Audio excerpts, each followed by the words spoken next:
NASA now apparently hopes to send a robot to the moon after Uncle Sam scrapped NASA's idea to send actual astronauts. And the thought behind it, reportedly, is that it is supposed to inspire our children, just like the real astronauts who actually walked on the moon. Gene Cernan is one of those men. He has walked on the moon twice. Not only that, he holds the distinction of being, here he is, of being the last man to walk on the moon and the second American to walk in space. Gene Cernan is my guest now. Gene, thank you so much for being here. This really caught our attention because, kudos to NASA for trying to find some way to inspire the children at all, given the cutbacks they faced. But is this really going to do it? The kid sees a robot up there instead of Gene Cernan?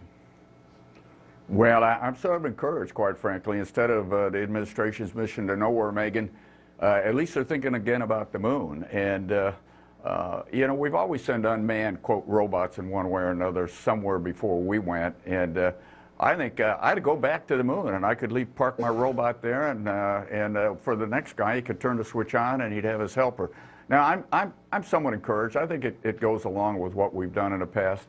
And Megyn, we cannot recreate the human intelligence. We can only make that robot as smart as we are at the time. And so we need to put humans out there. And these kids can dream big because they're going to take us back to the moon. I can guarantee that. Well, they're saying, the robot, it's cheaper because he doesn't eat, he doesn't need to sleep, and they don't have to return him to Earth.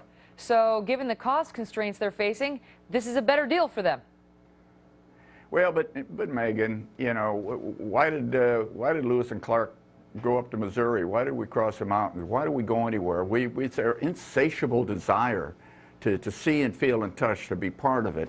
It's good. It's just not good enough. You're not going to have a ticker tape parade for a robot who just came back from Mars. It's the human identity that counts.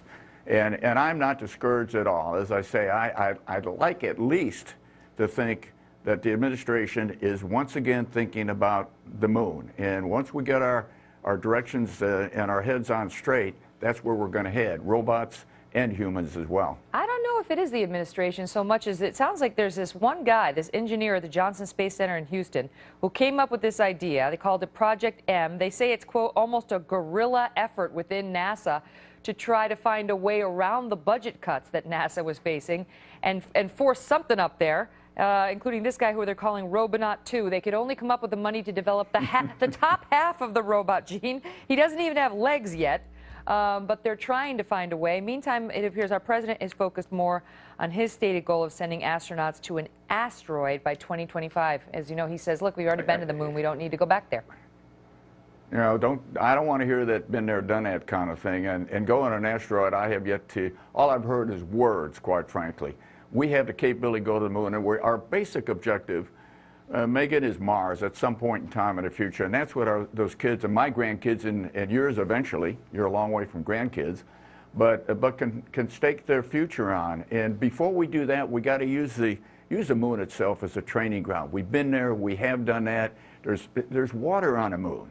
What does that mean? Where did the water come from? What do we do with it? Can we make fuels? Can we survive for long durations of time on another, quote, planet, the moon?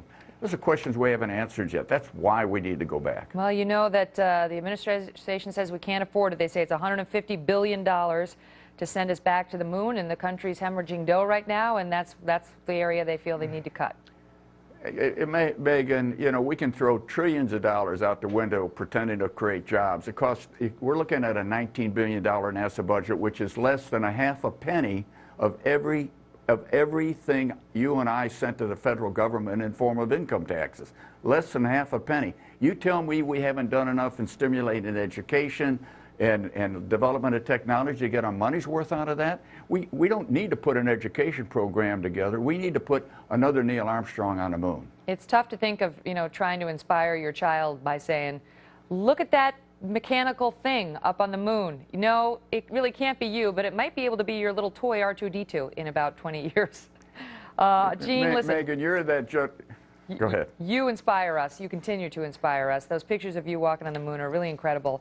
And let's hope somebody just like you gets to do it again someday. Well, Megyn, I'll promise, as long as I'm alive, that's what I'm going to work on, and those kids have got something to look forward to. All they need to do is have the same opportunity Understood. someone gave those of God us who bless, went. Gene. Thanks so much.